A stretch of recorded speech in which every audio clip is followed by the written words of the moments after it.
अगर आप जिंदगी में हार गए हो और आपको लगता है कि जिंदगी में कहीं भी सहारा नहीं मिल रहा है, तो मैं आपको लेकर के आ गई हूँ हारे के सहारे खाटू श्याम बाबा के पास। हर हर महादेव।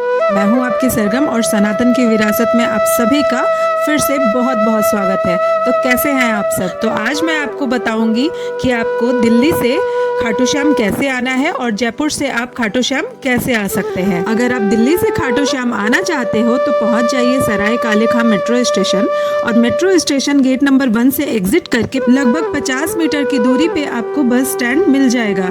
यहाँ डिस्प्ले पे दिख जाएगा कि आपको कौन सी बस कहाँ की मिलेगी। ये सराय काले खां का आईएसबीटी है। यहाँ आपको हरियाणा रोडवेज और राजस्थान रोडवेज भी मिल जाएंगे। ये वेटिंग एरिया है जहाँ पे आप वेट कर सकते हो बैठ के बस का। यहाँ वॉशरूम की भी सुविधा है। यहाँ आपको टाइमिंग का बहुत ख्याल रखना होगा क्योंकि यहाँ पे सिर्फ 12 बजे और रात के 9 बजे ही बस चलती है खाटू श्याम जाने के लिए। तो आप अपनी टाइमिंग के अनुसार यहाँ आ सकते हैं। तो अब मैं बताती हूँ कि जयपुर से आप खाटू श्याम कैसे जा सकते हैं।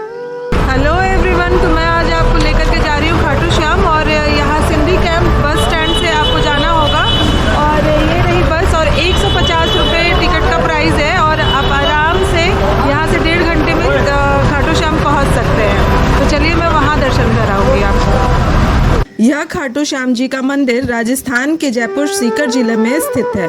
खाटू श्याम जी को कलयुग का कृष्ण का अवतार भी माना गया है। इस मंदिर का इतिहास महाभारत कालीन से जुड़ा हुआ है।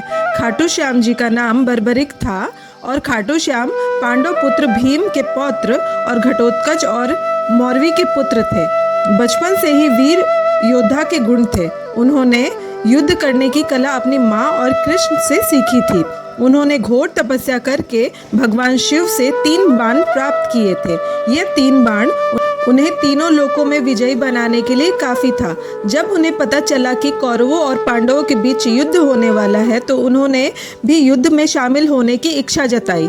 इसके लिए जब वे अपनी माँ से आशीर्वाद लेने पहुंचे तो उन्होंने हारे हुए पक्ष की ओर से लड़ने का वचन दिया। जब श्री कृष्ण को बर्बरिक के इस वचन के बारे में पता लगा, ऐसे में बर्बरिक अगर उनकी तरफ से युद्ध लड़ेंगे तो परिणाम गलत आ सकते हैं। इसके बाद श्री कृष्ण ने बर्बरिक से पूछा कि वे युद्ध में किस तरह से शामिल होंगे। बर्बरिक ने जवाब दिया कि जो पक्ष हारेगा वो उन्हीं की तरफ से लड़ेंगे।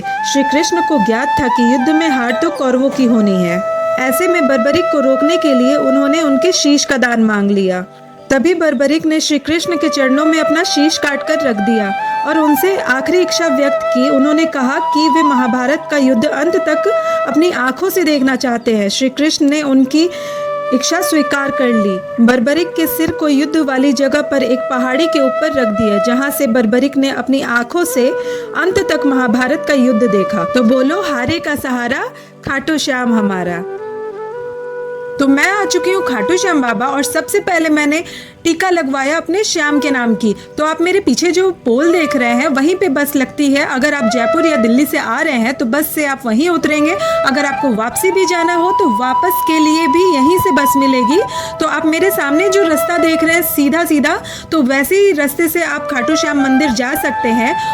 तो जैसे ही मैं सामने से आई तो आप सामने देख सकते हैं गोलंबर और जैसे ही आप टर्न करोगे तो हम आ चुके हैं यहाँ पे तोरण द्वार।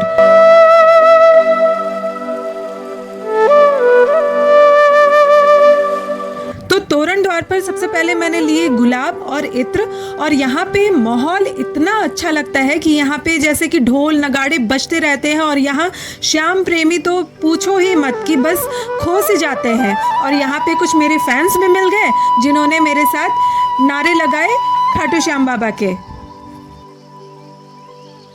तो अब चलते हैं मंदिर की ओर। तो जो मैंने आपको गोलंबर दिखाया और यहाँ आप सामने देख सकते हैं बैरियर, तो आप इसी रास्ते से सीधे खाटू श्याम बाबा जाएंगे।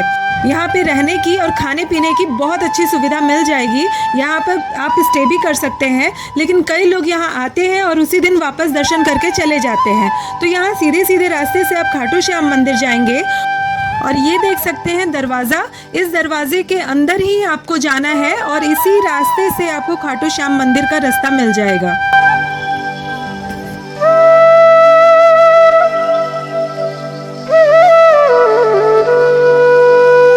तो यहाँ मिल जाएंगे आपको छोटे छोटे मोटे शॉप्स। और ये देखिए, ये है हमारी गाय माता जिनको शत शत नमन है।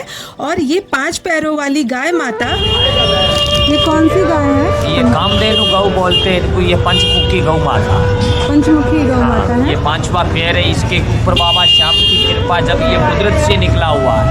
अच्छा। बेटा इनके पीछे 450 गौ का पेट भरते हैं हम बाबा जी। गौशाला वाली है हमारी गौशाला, यहाँ पर किसान गौशाला है बाबू की। कभी भी आओ तो कभी इनकी सेवा करो तो सेवा में कुछ।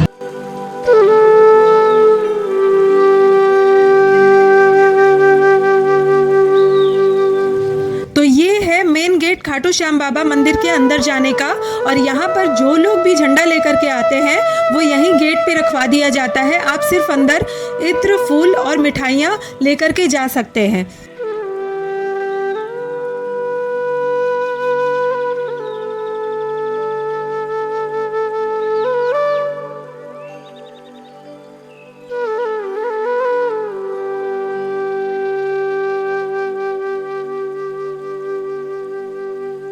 तो मैंने सुना था कि यहाँ पे बहुत ज़्यादा ही भीड़ होती है, धक्कम धुक्की होता है, लेकिन मैं तो यहाँ पे इतने प्यार से और इतने अच्छे से बाबा के दर्शन हो गए, मैंने कभी नहीं सोचा था। लेकिन बाबा की मुझ पे कृपा है कि मुझे बहुत अच्छे से दर्शन हुए।